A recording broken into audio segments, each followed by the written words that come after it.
yung dito sa Vegas. Dito kasi sa Vegas, yung dati kong ginagawa is talagang mag-isa na lang kasi ko yung pinakahuling show na ginawa ko dito sa Hilton eh. Meron lang akong dalawang dancers, tapos tatlong backup singers. Ako entirely talagang ang show. So, meron talaga akong sing and dance. May mga impersonation, may mga impressions. So, yun yung Vegas show ko eh. Alam mo, oo, sa totoo lang,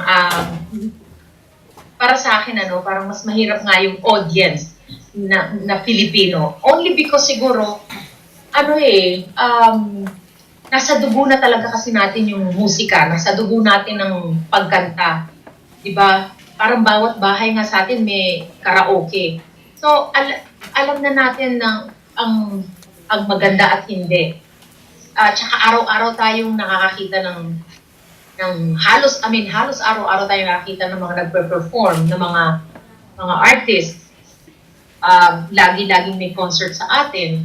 So, alam na natin kung ano yung gusto nating madinig, kung ano yung gusto nating makita. Kaya, somehow parang mahirap i-please ang Filipino audience compared to dito sa Amerika. Dito, madali naman silang ma-please eh. Alam mo yun, meron ka lang maibigay sa kanilang magandang show, i-appreciate ka na talaga nila. At saka siguro, nasasabi ko lang na parang mahirap i-please ang audience natin is only because somehow mahihain tayo. Kumbaga, ina-appreciate na natin yung nagpe-perform, pero nahihiya tayo. Somehow, meron pa tayong yung Filipino trait na mahingin. Diba?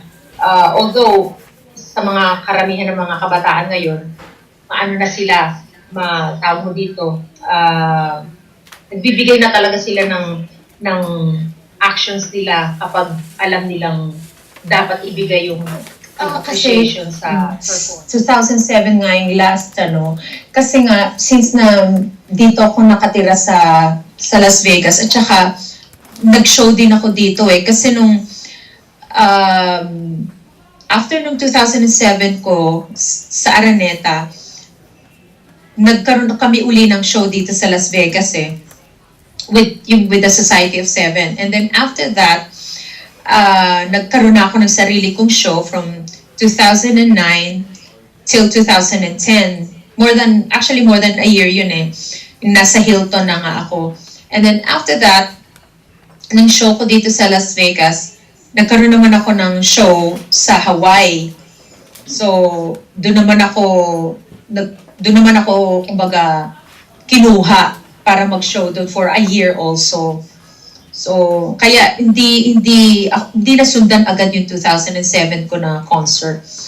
So, yeah, siguro partly nga na meron din akong ginagawa dito sa Amerika at saka siguro okay na rin yun na ngayon na lang uli mangyayari ang Araneta ko. Yun nga yung kanina katulad ng sagot ko kasi mga in-expect pa rin ng mga tao yung sila na kumakanta ng ballad, Tagalog songs, ballad na English, siyempre pop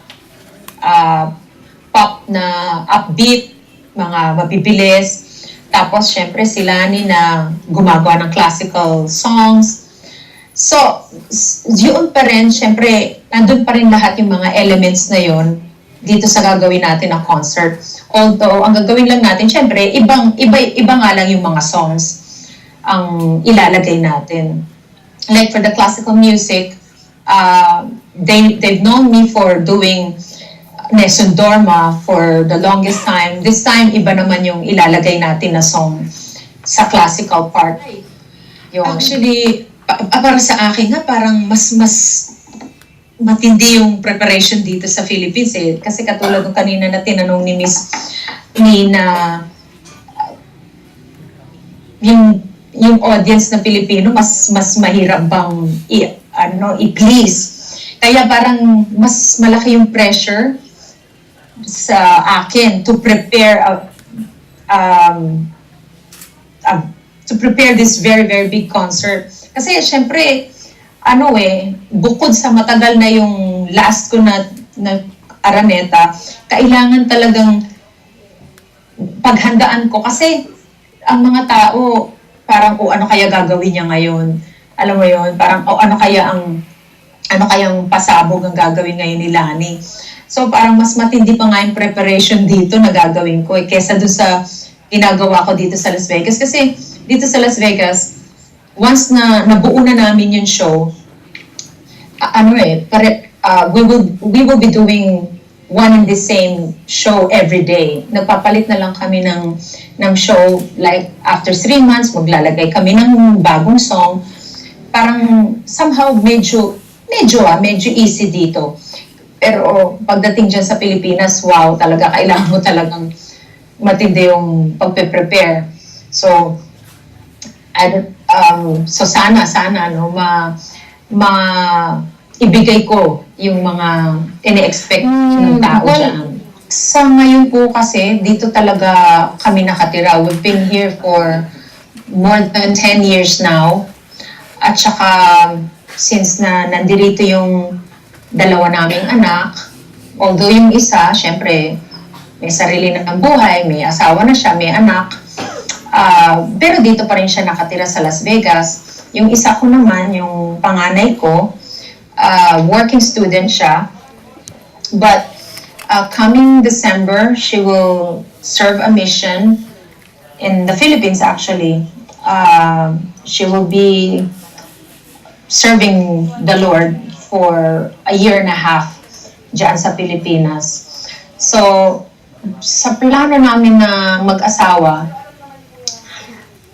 dito muna talaga kami, dito sa Americas, pero somehow nakakauwi naman ako dyan sa Pilipinas every now and then eh. Actually, ngayon nga, mas napapadalas na yung pag-uwi ko dyan sa Pilipinas dahil nga may mga ginagawang album, may mga shows, may mga concerts, tapos merong pelikula, Diyos.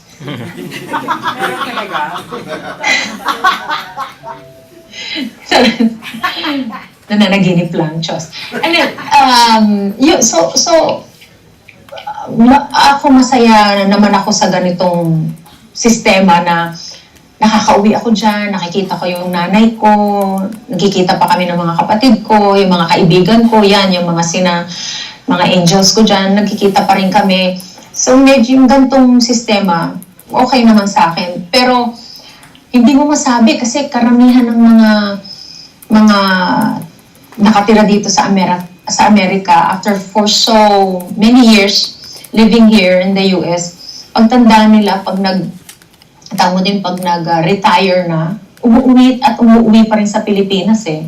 So, sa sitwasyon ko ngayon, hindi ko pa masabi, lalo na ngayon na meron akong grandson. Parang, hindi ko nga lang siya makita ng isang araw. Parang, oh my gosh, parang miss na namin eh. So, what more kung uuwi kami dyan sa Pilipinas? Diba? Ang hirap.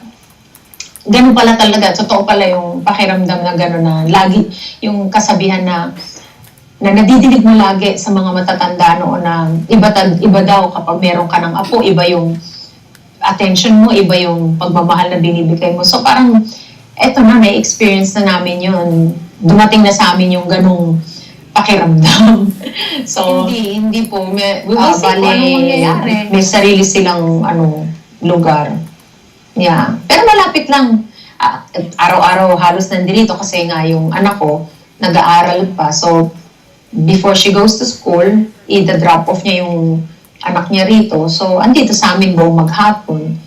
Kaya buong maghapon, naipon yung labada ko kasi nakatutok lang ako sa kanya, nilalaro ko. Siyempre, lokan-loka ako pag wala na, nandyan na.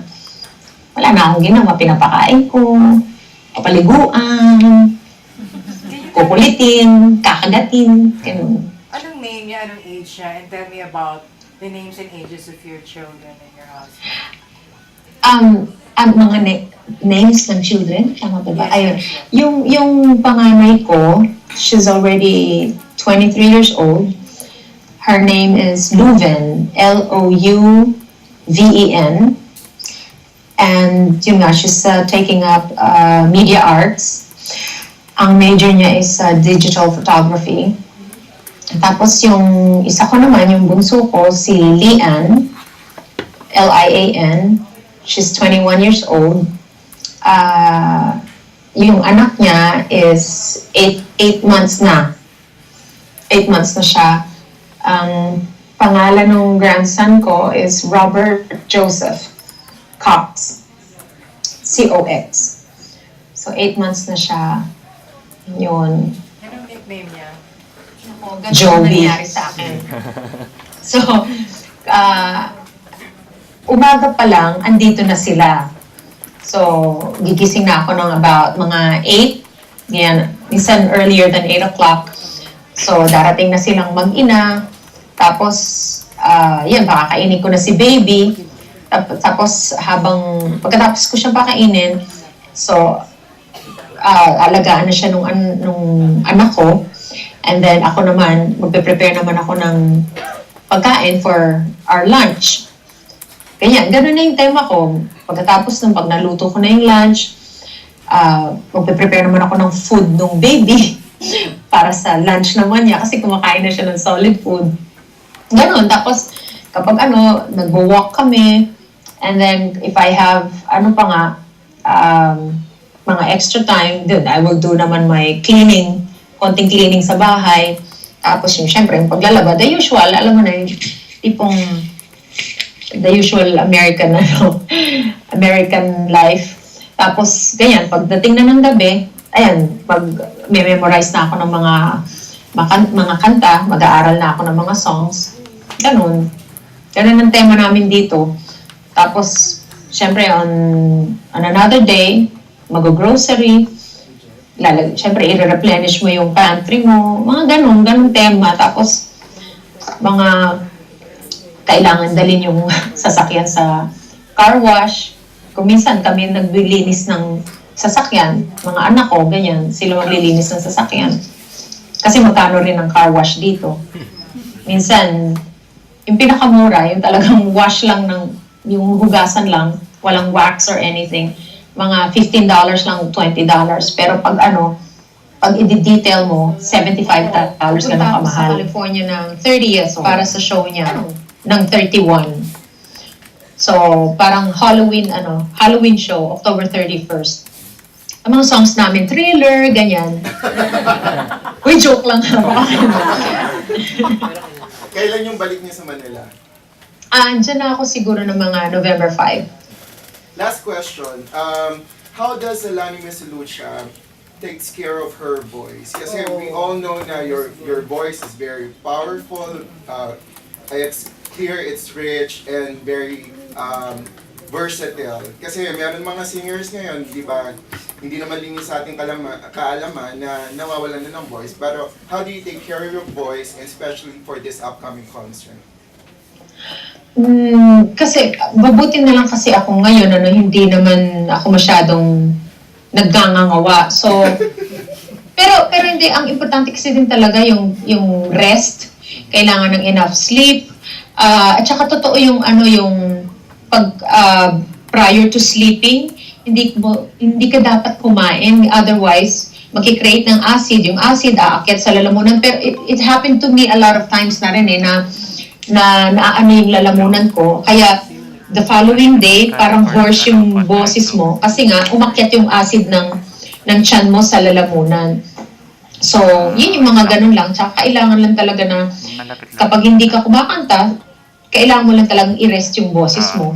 Huwag masyadong mag-dal-dal-dal-dal, ganun. Siyempre, dal-dal-dal. Time na yun, ang mga edad ng mga anak ko, 8, ganyan, 7, 8, 9, 10, mga ganyan.